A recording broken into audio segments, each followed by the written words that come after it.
Yves Gégaud, invité de Preuve par 3 ce soir. Bonsoir, Bonsoir. merci d'être avec nous. Un des nombreux candidats à la présidence de l'UDI. Vous avez choisi de former un tandem avec la sénatrice et ex-ministre Chantal Joanneau. Mickaël Zanamès de Public Sénat nous aidera tout à l'heure à y voir un petit peu plus clair dans ce marigot centriste. Et puis Déborah Claude de l'agence France Presse, le partenaire de cette émission, vous interrogera sur votre positionnement quant aux réformes engagées par le gouvernement. Est-ce que vous êtes, oui ou non, dans une opposition constructive ? On verra ça tout à l'heure avec Déborah. Pour commencer, Yves Gégaud, la conférence sociale avec les 15 chaises vides aujourd'hui des syndicats, celui de la CGT, de Force ouvrière, de Solidaire et de la FSU. Est-ce que c'est une gifle pour François Hollande ? C'est un échec, c'est sûr.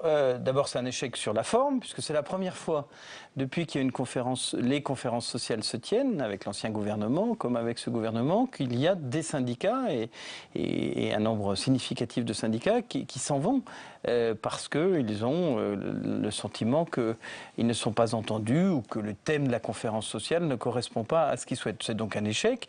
Et puis c'est un échec sur le fond, parce que j'entendais moi tout à l'heure le discours du Premier ministre à la fin de cette conférence sociale. Et au fond, c'est un catalogue de mesurettes. On a le sentiment qu'il y a le feu d'un côté et puis qu'on va sortir un brumisateur pour éteindre le feu. C'est pas à la hauteur, c'est pas à la dimension. Ces grands messes ont trouvé sans doute leurs limites.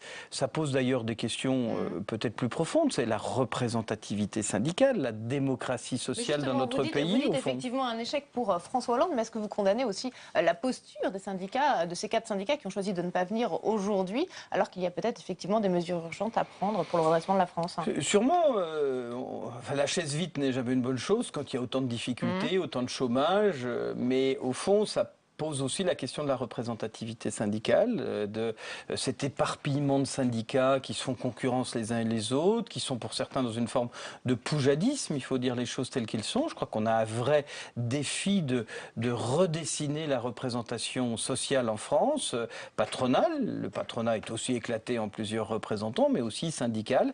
C'est sans doute un des grands chantiers de réforme ou de refondation qu'il faudra porter. Parce que je vous rappelle tout de même que sur les 1200 milliards de la dépense publique, le paritarisme, c'est-à-dire les gens qui étaient autour de cette table, en gèrent plus de la moitié à travers la sécurité sociale, le 1% logement, les caisses de retraite. Moi, je m'interroge pour savoir si le paritarisme est le bon moyen de gérer la moitié de la dépense publique. Il y a eu des réformes récemment de la représentativité, concernant la représentativité des syndicats. Ça n'a pas été assez loin. Enfin, tant que les syndicats ne sont pas représentatifs des salariés. Moi, je suis partisan d'une mesure assez innovante qui existe dans d'autres pays, qui serait la cotisation syndicale obligatoire, c'est-à-dire le chèque syndical apporté à chaque salarié par l'entreprise, qui permettrait aux syndicats d'être d'abord financés par ceux qui votent pour eux et pas par des moyens différents, et puis d'être vraiment représentatifs. On a un vrai progrès à faire parce qu'au fond, au-delà de l'échec du gouvernement, il y a derrière l'échec de cette conférence sociale des causes beaucoup plus profonde du mal français, et je crois que tant qu'on ne s'interrogera pas sur le paritarisme à la française, sur la responsabilisation des acteurs sociaux et sur le fait que le paritarisme gère la moitié de notre dépense publique, on passera à côté de la plaque. Mais dans ce climat social tendu, est-ce que c'est envisageable de faire ce genre de réforme ? Je crois que le gouvernement a amené le pays dans un tel moment de tension, de difficulté, d'angoisse, de peur, qu'effectivement, les réformes de structure... Vous diriez qu'on est passé finalement du dialogue social à la fracture sociale ? Je crois que la fracture était là et que la façon de mener les choses par le gouvernement fait que le dialogue social est un leurre. La montagne a accouché d'une souris, et je dirais presque d'une souris morte en l'occurrence. Et donc ça renforce la colère des Français, ça renforce le désespoir des entreprises, ça renforce le fait qu'au fond, ceux qui nous écoutent détournent la tête des institutions. Et les syndicats et le patronat sont des institutions, comme le Parlement. Et ça participe à cette idée que la réforme ne suffira plus dans notre pays, que tant qu'on n'aura pas fait la refondation de nos grands systèmes de représentation et qu'on n'aura pas eu le courage de poser sur la table les vrais débats pour demander à chacun des efforts, pas seulement ponctuels, mais de réorganisation des systèmes, eh bien, on sera dans le pansement alors qu'il faudrait être dans le médicament, voire dans la chirurgie. Il y a quand même eu des mesures concrètes annoncées cet après-midi par Manuel Valls. Une baisse des impôts pour les classes moyennes dans le budget de 2015, 200 millions aussi d'aides pour l'apprentissage. Ça, pour l'apprentissage, il était temps ? face à la baisse inquiétante mais du ce nombre d'apprentis en gouvernement France est dans la ces derniers duperie. mois. Manuel Valls est dans la prestidigisation, je n'arrive même pas à le prononcer. C'est le magicien qui a taxé les Français de 30 milliards d'impôts depuis 2 ans et demi qu'ils sont au pouvoir et qui vient annoncer qu'il va baisser les impôts. Bon, Manuel Valls, lui, est là que depuis 100 jours. Enfin, il participait pleinement à cette majorité et à ce gouvernement. Pire encore sur l'apprentissage, si on peut s'arrêter 2 secondes. François Hollande dit « Je veux 500 000 apprentis dans notre pays ». C'était son objectif présidentiel. Entre 2012 et 2013, on est passé de 300 000 apprentis à 270 000 apprentis, donc une baisse de 10%. Pourquoi? Parce que le gouvernement avait prélevé 500 millions d'euros pour financer les contrats d'avenir qui sont un échec en matière d'insertion. Et parce que le gouvernement avait supprimé l'aide de 1 000 € par apprenti. Et aujourd'hui, Emmanuel Valls rétablit aujourd'hui. Aujourd'hui, le gouvernement qui a pris 500 millions d'euros sur le budget des contrats d'apprentissage, M. Valls voudrait faire une victoire, le fait qu'il ramène 200 millions sur la table, mais il ne revient même pas à la situation qu'il a trouvée lorsque nous avons quitté le pouvoir. C'est une escroquerie intellectuelle, c'est une duperie, c'est un mensonge, c'est un rideau de fumée qui est destiné à faire croire aux Français qu'on fait des progrès alors qu'il rattrape à peine les erreurs qu'avait fait son prédécesseur. Bien, croyez-moi... Donc le volontarisme de Manuel Valls, c'est une escroquerie. Mais c'est un magicien, vous nous avez dit tout à l'heure. C'est un magicien qui fait des tours de magie dont les ficelles sont trop grosses. Prendre 500 millions d'euros sur les apprentis, prendre 500 millions d'euros sur les apprentis pour dire je remets 200 millions, c'est une grande victoire, c'est pas possible. Et on verra bien malheureusement que si on ne va pas beaucoup plus loin, les résultats ne seront pas là et que nous serons à nouveau sur un apprentissage qui ne sera pas à la hauteur.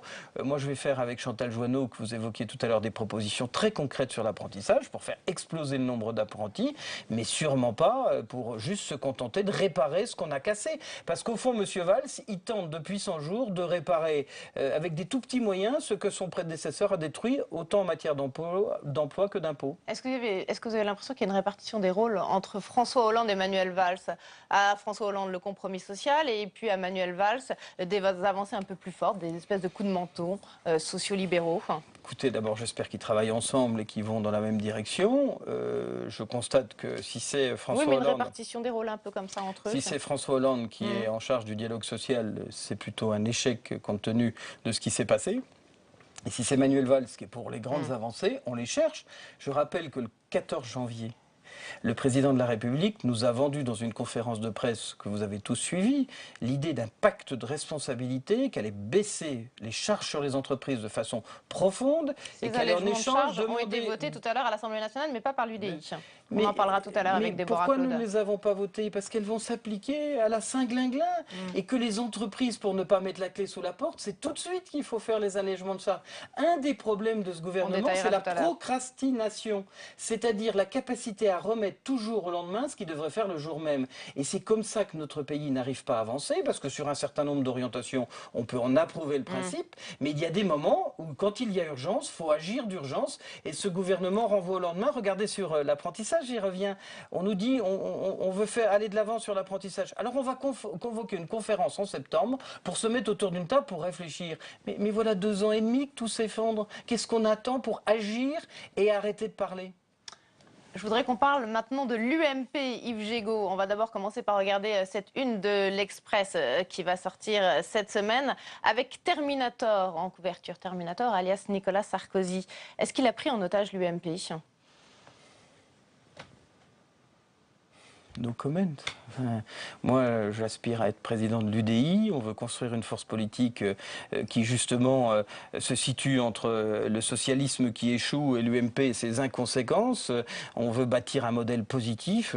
Je n'ai pas vocation à commenter la vie de l'UMP. Je suis, comme beaucoup de Français, je ne reconnais pas l'UMP telle qu'elle a pu être dans l'ambition qui était la sienne au démarrage. J'y ai cru. Et puis, je me suis aperçu que je m'étais trompé. Moi, je n'ai pas de commentaire à faire. J'espère que les militants de l'UMP trouveront la meilleure solution. Est-ce qu'il y a un risque de voir l'UMP disparaître du paysage politique ? Écoutez, ce sont des UMP eux-mêmes qui le disent. Moi, je ne sais pas. Je pense que l'offre politique, elle se restreint, qu'il y a une offre à gauche qui déçoit, qu'il y a une offre conservatrice à droite qui n'arrive pas à trouver sa dimension et qui s'effondre sous le coup des affaires, qu'il y a une offre réactionnaire d'extrême droite qui grossit. S'il s'il n'y avait pas l'UDI, qu'est-ce qui resterait comme offre républicaine? Et tout l'enjeu de ce qu'a voulu faire Jean-Louis Borloo, tout le débat, y compris le débat entre les futurs candidats ou les candidats à la présidence de l'UDI, c'est de savoir comment on offre aux Français une alternative républicaine, comment sur les grands sujets on parle du fond plutôt que de parler des personnes et des castings, comment on essaye de sortir par le haut notre pays par la voie démocratique et pas par la voie d'une explosion ou d'une implosion qui nous menace. Hein. Il ne faut pas mentir à ceux qui nous écoutent, l'implosion politique ou l'explosion sociale nous menace. Oui, vous menacez vous aussi l'UDI, parce que si l'UMP plonge, est-ce que le centre ne plonge pas avec? Vous êtes quand même liés par des accords électoraux notamment. Mais nous sommes une alternative. Voilà. Et nous sommes une alternative. Vous êtes une des composantes de la droite. Et si une grosse partie de la droite plonge, vous plongez aussi, non? Eh bien, il y a beaucoup de Français qui cherchent un refuge politique. Il y a des socialistes déçus qui espéraient la social-démocratie, qui ne la trouvent ni chez M. Valls ni chez M. Hollande, qui cherchent une nouvelle façon de faire de la politique. Il y a des conservateurs modérés qui ne se reconnaissent pas dans l'UMP. Et puis, il y a des écologistes sincères qui ne se retrouvent pas dans le marxisme des Verts. Eh bien, nous voulons, nous, ouvrir les portes de l'UDI à toutes ces personnalités, pas seulement aux centristes historiques qui portent la croix du centre depuis des lustres, mais à des Français qui ont envie de construire autre chose. Et au fond, vous savez, quand on regarde un peu l'histoire politique, qu'est-ce qu'on voudrait reconstituer? Eh bien, la grande famille de Valéry Giscard d'Estaing, de Simone Veil, qui a gouverné ce pays il y a 40 ans, c'est il y a longtemps, mais qui a été une grande famille libérale, sociale, européenne, je dirais aujourd'hui écologiste, ouverte, large, et qui se situait exactement entre le socialisme et les conservateurs. L'UDI, c'est ça, l'ambition pour l'UDI, c'est ça, et ceux qui nous écoutent, bien, ils ont un refuge politique qui est en train de se construire, et qui se construira d'autant mieux s'ils nous rejoignent. Quand même sur Nicolas Sarkozy, il est visé par une nouvelle enquête sur la campagne de 2012, enquête qui concerne les pénalités infligées après l'invalidation de ses comptes de campagne par le Conseil constitutionnel. Est-ce que c'est au parti de payer pour ces pénalités-là? J'en sais rien, c'est au juge de dire tout ça. Franchement, encore une fois, je veux travailler sur un projet, sur des idées, sur des propositions, commenter l'avis de l'UMP. C'est à la fois aujourd'hui une mission impossible parce que personne ne sait au fond ce qui est à travers tous les dossiers dont on nous parle. Moi, j'espère que la justice ira vite. La troisième enquête ouverte sur ces comptes de campagne pour la présidentielle de 2012. Parce que je pense que l'honneur d'une démocratie, quand il s'agit d'un parti politique et d'un ancien président de la République, c'est de ne pas faire traîner les choses pour qu'on sache rapidement ce qu'il en est. Et plus vite on en sera sorti, quelle que soit la porte de sortie, plus vite on saura, plus vite la justice aura tranché, plus vite au fond on pourra parler aux Français de ce qui les intéresse, le chômage, l'avenir, les difficultés à s'insérer, notre pays, parce que le débat sur tel ou tel parti politique, au fond, n'est bon pour personne et sûrement pas pour la démocratie française. Et est-ce que vous avez salué l'intervention de Jean-Louis Debré qui a défendu la probité des juges, leur impartialité et la position du Conseil constitutionnel?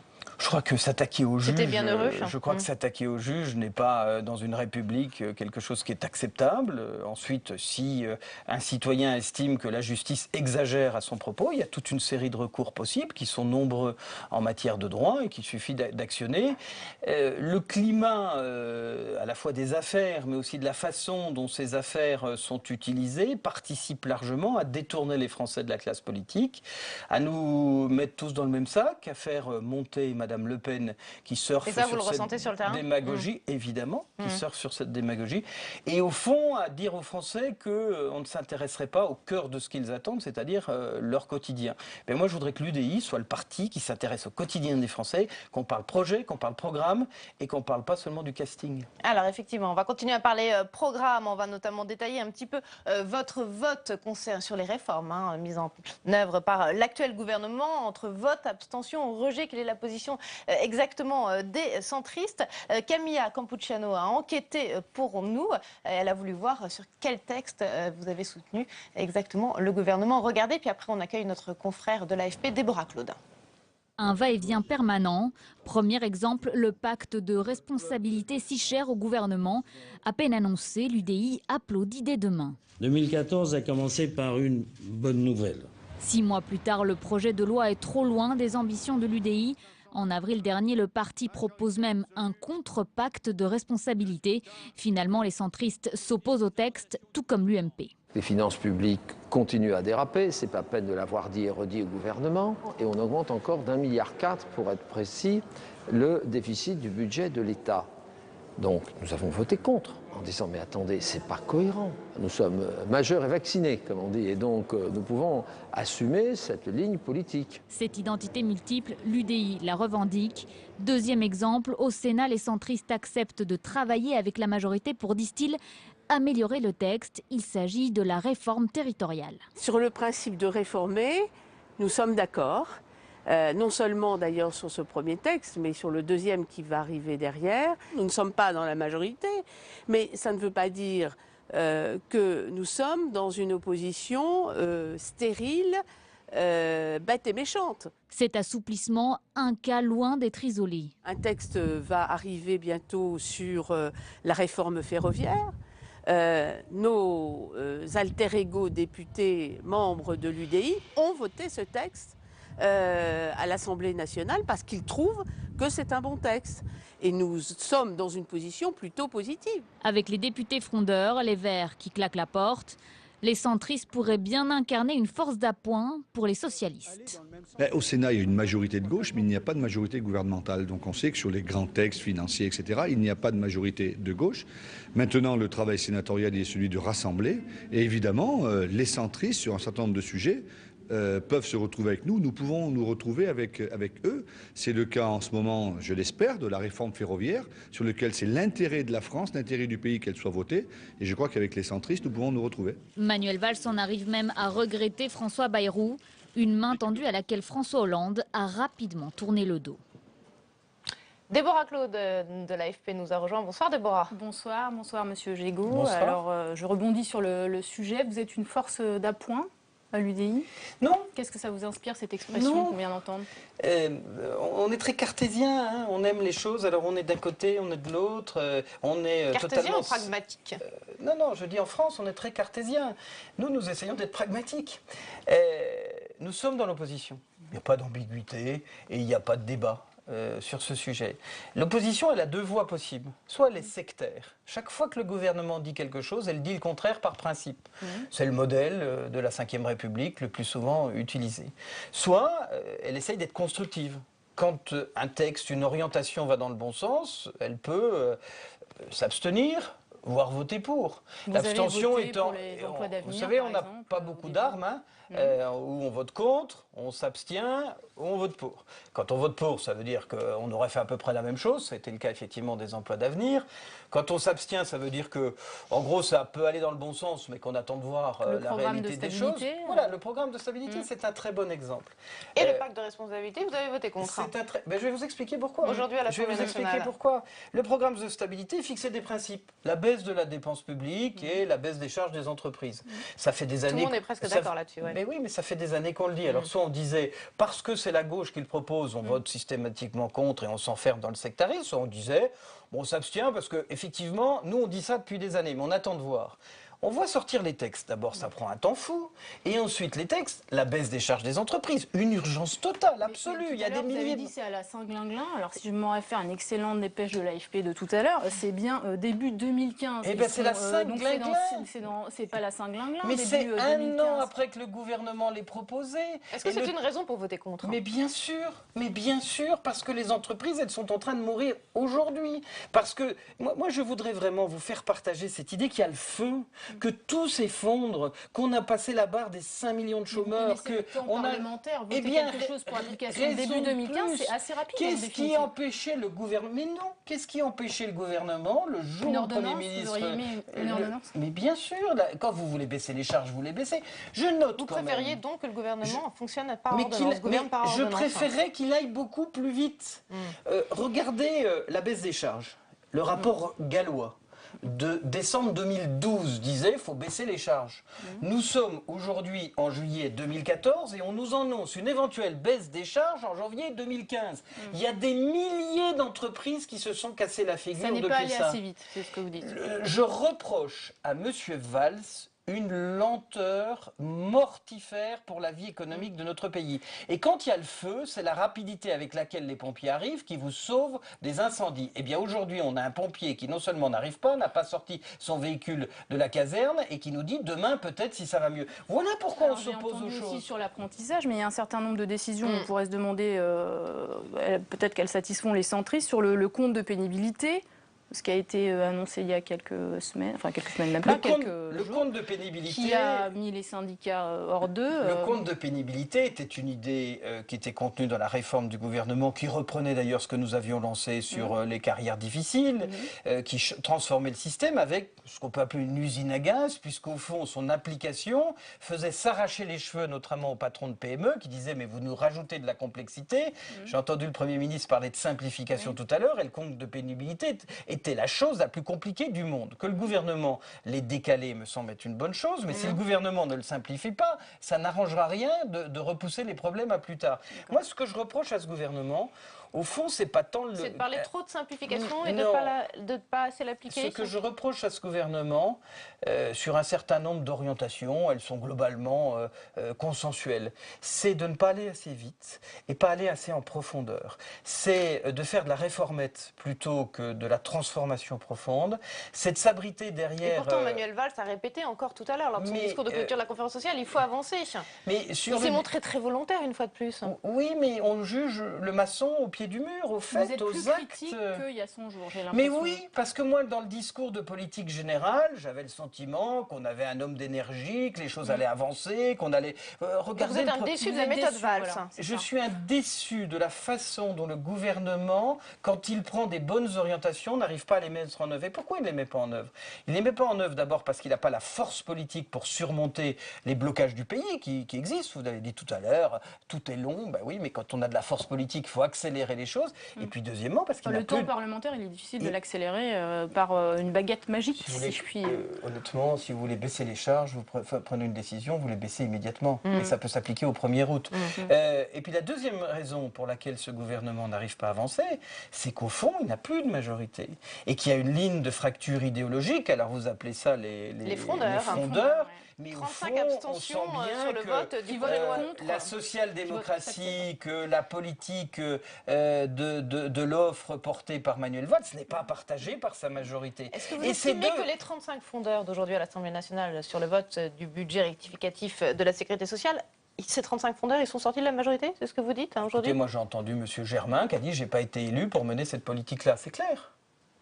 Ça veut dire que les campagnes électorales de 2012 ont été une forme de mensonge aux électeurs de gauche, et ça veut dire qu'il y a une partie de la gauche qui ne se reconnaît pas dans le travail de ce gouvernement. Ils n'ont pas voté contre. Quand vous n'avez pas de majorité, que en plus vous n'avez pas la force politique pour avancer vite, eh bien les choses se dégradent à une vitesse folle. Nous sommes dans une course de vitesse. Regardez.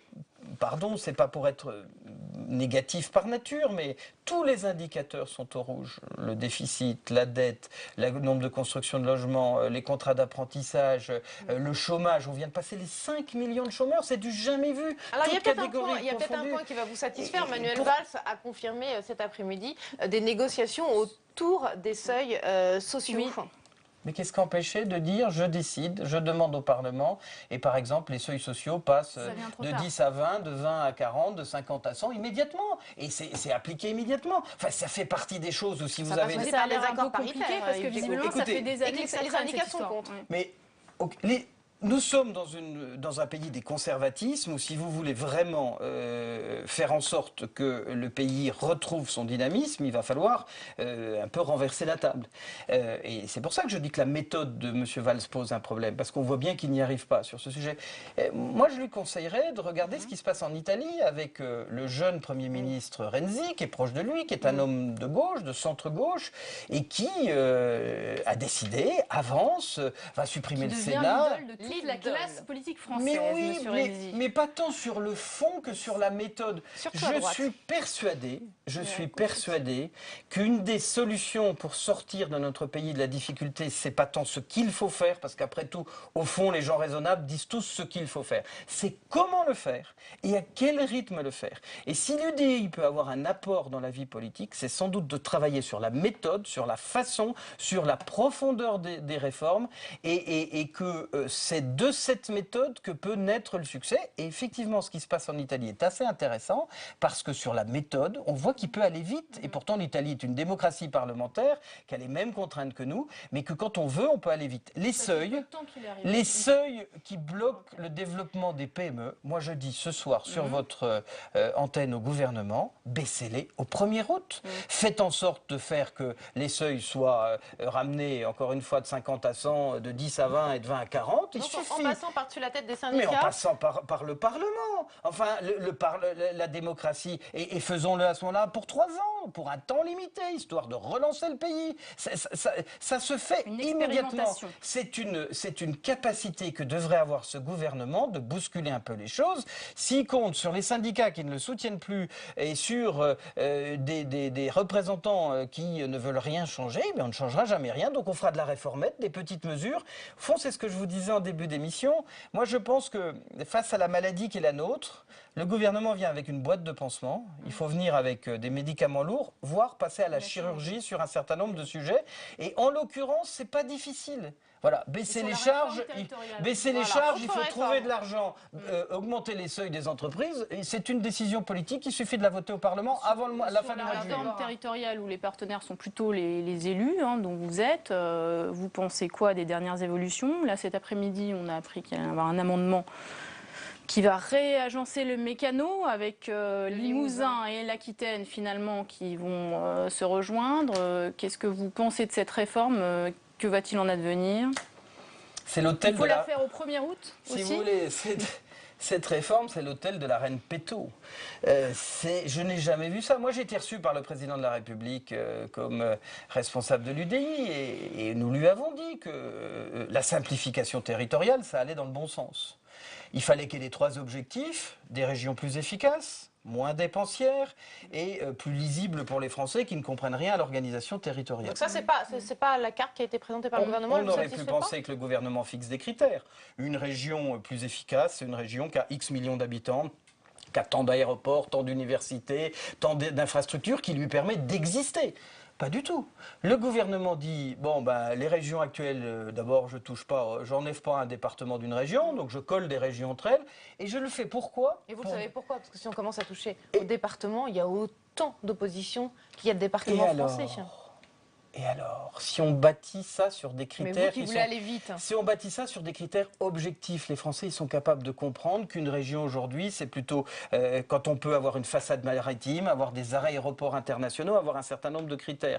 Donc, si on fondait ça sur une stratégie de développement et pas seulement sur un arrangement entre copains socialistes où Madame Royale prend une région pour la coller à la sienne et Monsieur Machin prend la région... Parce que Madame Royale n'était pas très... Je vais vous dire, je reviens sur ce que je vous disais, la méthode et la méthode sur la réforme territoriale donne quel sentiment aux Français et à nous, dans l'opposition, c'est qu'en fond, c'est un tripatouillage entre copains socialistes et que l'intérêt des régions ou la stratégie de développement territorial n'a rien à voir dans l'histoire. Puisque le Limousin pouvait être hier avec Poitou-Charentes, aujourd'hui avec l'Aquitaine, sans qu'on sache pourquoi. Ce serait mieux ainsi qu'ainsi.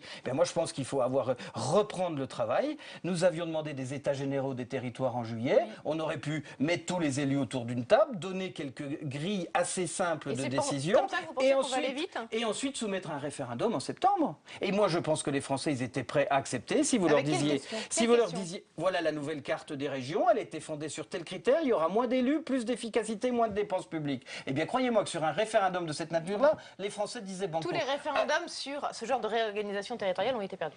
Je ne suis pas sûr que si ça s'accompagne d'une vraie logique de développement territorial, d'une vraie diminution de la dépense publique et du nombre d'élus, parce que ça pose un vrai problème aux Français, et que si c'est fondé sur une critérisation qui est incontestable, au fond, les Français ne soient pas beaucoup plus révolutionnaires que les hommes politiques ne veulent bien croire. Vous savez, quand on se met à avoir peur du peuple, en pensant que le peuple ne vous approuvera pas, c'est qu'on est mal parti.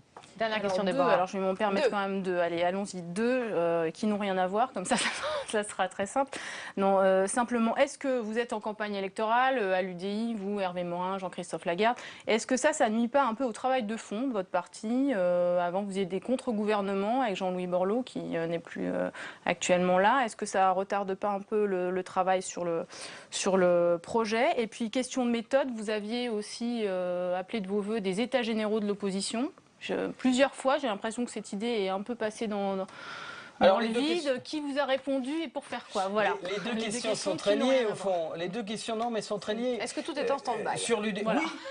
C'est pour ça que moi, je n'envisageais C'est pas un peu d'être le candidat à la présidence de l'UDI. C'est pour ça que je ne souhaitais qu'on trouve un accord. C'est pour ça que j'avais proposé à M. Morin, à M. Lagarde, de trouver une formule où on se mette d'accord avec une présidence tournante et des responsabilités tournantes. Parce que nous aurions évité une période qui va être une période dangereuse de 3 mois, pendant laquelle on va faire campagne. Et quand on fait campagne, on a toujours tendance à se distinguer de l'autre. Donc, sur non, pas jusqu'à Noël, jusqu'au 7 octobre.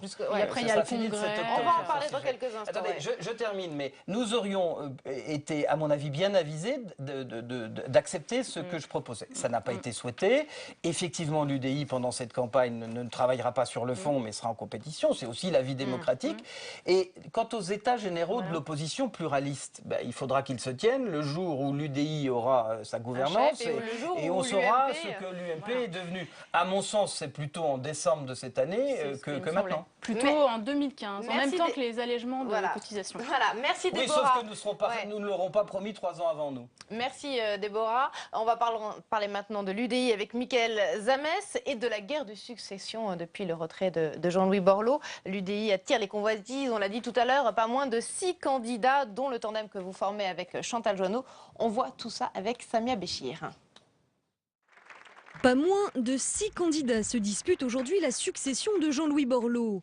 Les députés Hervé Morin, Jean-Christophe Lagarde, Jean-Christophe Fromentin, Yves Jégo en tandem avec Chantal Joanneau, le sénateur Jean Arthuis et un militant encore inconnu, Emmanuel Pascoviel. Le dépôt des candidatures n'est pas encore achevé que déjà la campagne prend une tournure violente dans les médias. Quand je lis les déclarations de Jean-Christophe Lagarde dans le journal du dimanche ce week-end, disant Jean-Christophe Fromentin, c'est une escroquerie, je pense que franchement, je dis alerte rouge et halte au feu. Revenons à la sérénité des débats, des échanges. Visé par les attaques, Jean-Christophe Fromentin refuse de réagir aux insultes et il admet que le risque de division au lendemain de l'élection est bien réel.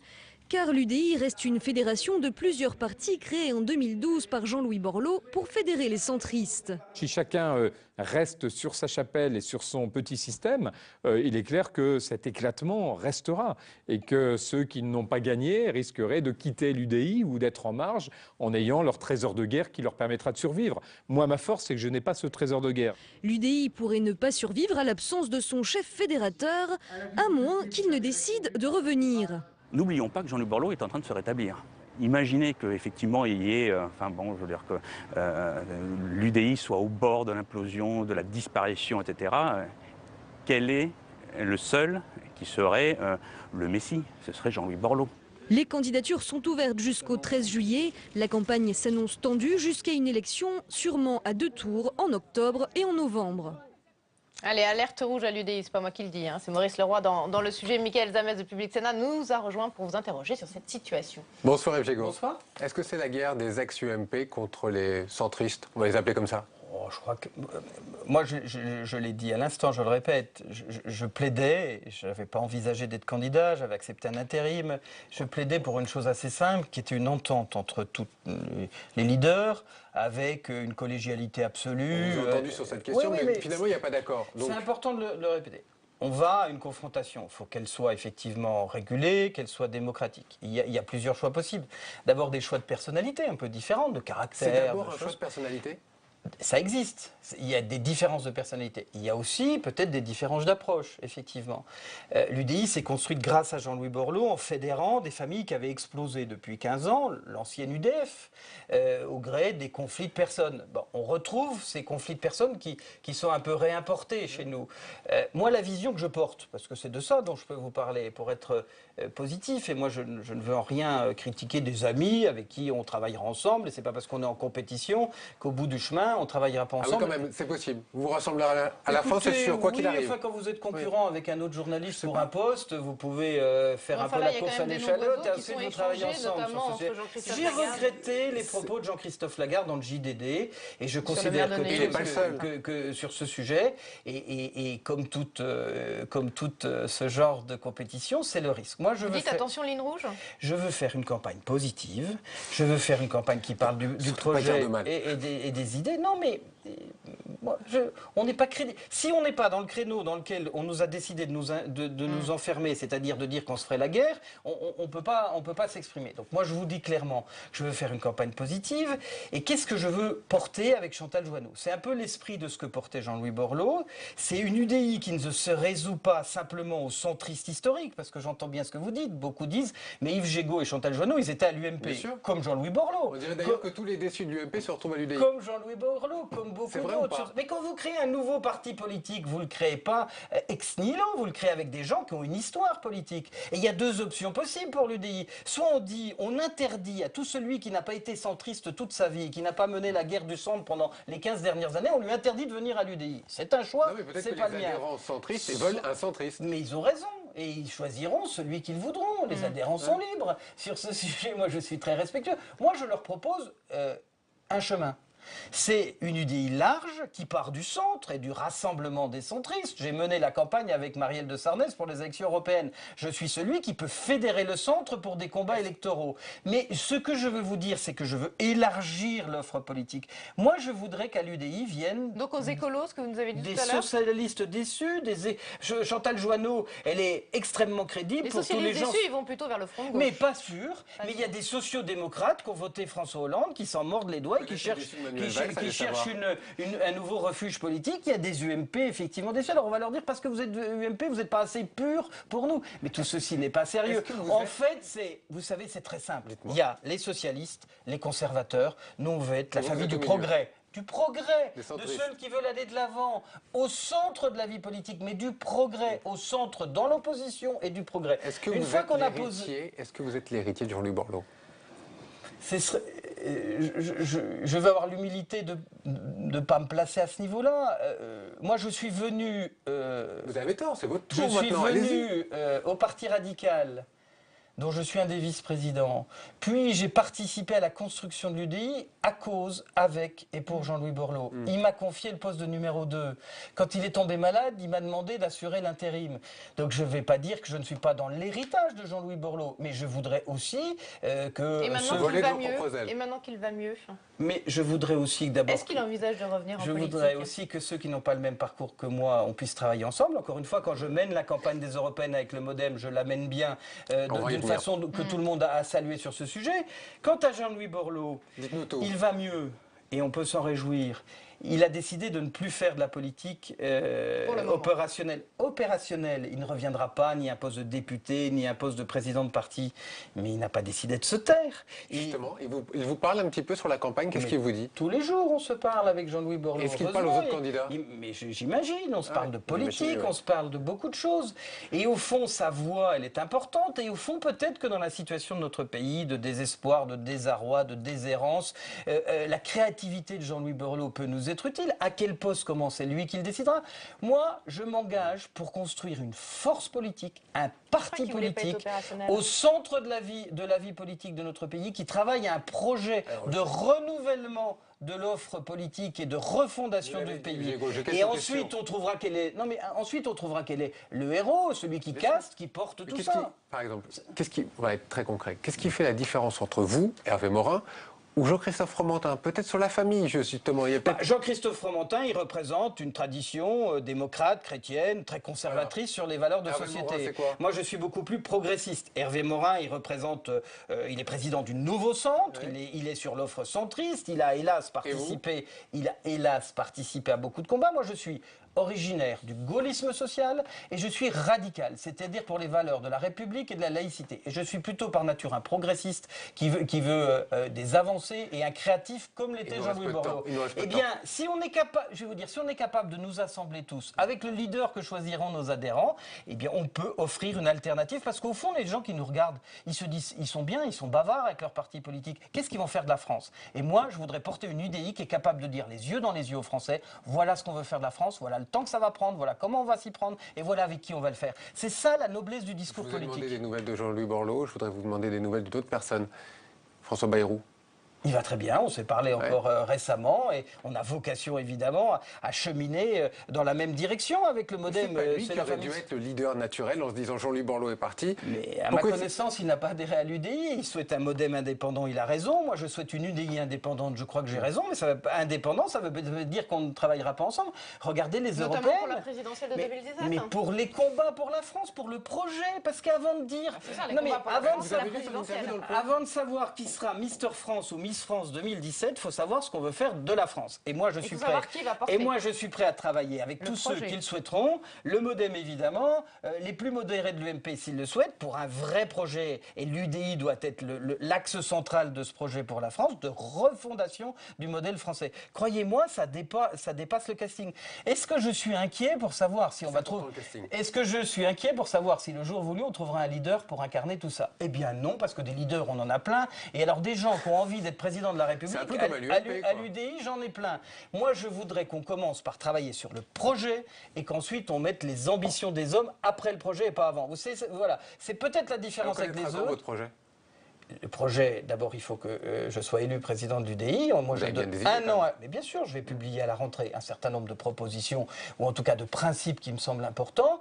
Et si vous voulez, l'objectif que je fixe en termes de calendrier, c'est qu'entre l'élection du président de l'UDI en novembre 2014 et la fin 2015, il faut qu'à la fin 2015, on ait un projet complet, collaboratif, travailler avec ceux qui veulent bien nous rejoindre, de refondation du modèle français. Parce que si on se contente de la réforme ou de la réformette à la Manuel Valls, on ne changera rien. Il faut refonder le modèle. Et ça demande d'y réfléchir un peu et d'y travailler en profondeur. Est-ce que vous avez lu l'interview du Point accordée par François Bayrou, une sorte de programme à l'intérieur, et il dit très concrètement ma seule préoccupation aujourd'hui, ce n'est pas partisane, elle est nationale. C'est le retour. Est-ce que c'est pas lui qui va ramasser la mise? C'est pas une interview sur le centre. C'est pas une interview de 4 pages dans l'Express qui est un projet ni un programme. Et si aujourd'hui, vous savez, moi je suis persuadé d'une chose, les problèmes d'aujourd'hui, on les réglera pas avec les solutions d'hier et les hommes d'avant-hier. Je pense que les Français ils attendent du renouveau. Je pense que les Français ils attendent des idées neuves, ils attendent des pratiques nouvelles, peut-être des visages neufs, c'est à eux de le décider. Moi, en attendant, je voudrais que l'UDI soit le laboratoire central et centrale de réflexion sur qu'est-ce qu'on va proposer comme chemin aux Français. Et croyez-moi que si on parle d'autre chose, du casting, du sourire du capitaine ou de l'envie de tel ou tel, on est à côté de la plaque. Un candidat centriste en 2017, oui ou non? Si l'opportunité nous le permet, mais évidemment, et pas un candidat centriste, un candidat UDI, un candidat UDI en 2017. Évidemment, c'est ce que je souhaite. Et si je veux être président du parti, c'est pour qu'on ait un projet et que ce projet soit incarné par un candidat. Donc si vous êtes président de l'UDI, vous serez candidat en 2017. Mais c'est... Pourquoi est-ce que ce serait le président du parti qui porterait le projet? Il y a plein de personnalités. Vous avez parlé de Jean-Louis Borloo, il n'a pas disparu de la scène politique. Il y a d'autres personnalités possibles. Mais au fond, les gens, le candidat, son caractère, son costume, la façon dont il sourit, ça les passionne beaucoup. Ce qui va les passionner d'autant plus dans la situation de déshérence, de misère de notre pays, c'est qu'est-ce qu'ils vont faire de la France? Eh bien moi, je voudrais être capable de leur dire, vous voyez, dans un an, l'UDI va être capable de vous dire ce qu'on va faire de la France dans les 10 ans qui viennent. Si on réussit ce pari, croyez-moi que le problème du candidat, il ne se posera plus. Dernière question, Mickaël. Très courte. Le Premier ministre Manuel Valls appelle ses ministres à partir en vacances, à déconnecter. Vous aussi? Oui, bien sûr, comme tout le monde. Je vais écrire pendant les vacances. Jusque-là, c'était pas très bien de prendre des vacances. Il fallait pas partir loin. Les Français ne sont pas dupes qu'on s'arrête pour prendre des vacances, profiter un peu de sa famille, parce que c'est l'équilibre des hommes politiques aussi de faire ça. Moi, je voudrais juste vous dire une chose, c'est que on peut être centriste, on peut être au centre de la vie politique et passionné. On n'est pas obligé d'être mou et on n'est pas obligé de ne pas être dynamique et pugnace. Et c'est cette pugnacité-là que je voudrais insuffler à l'UDI pour qu'on soit un parti d'avenir et une locomotive et pas seulement un parti d'accompagnement. Eh bien, la vigueur du centre incarnée ce soir par Yves Jégo. Merci d'avoir été notre invité dans Preuve par 3. La semaine prochaine, c'est Xavier Bertrand qui finira avec nous cette saison. Très bonne fin de journée sur l'antenne de Public Sénat.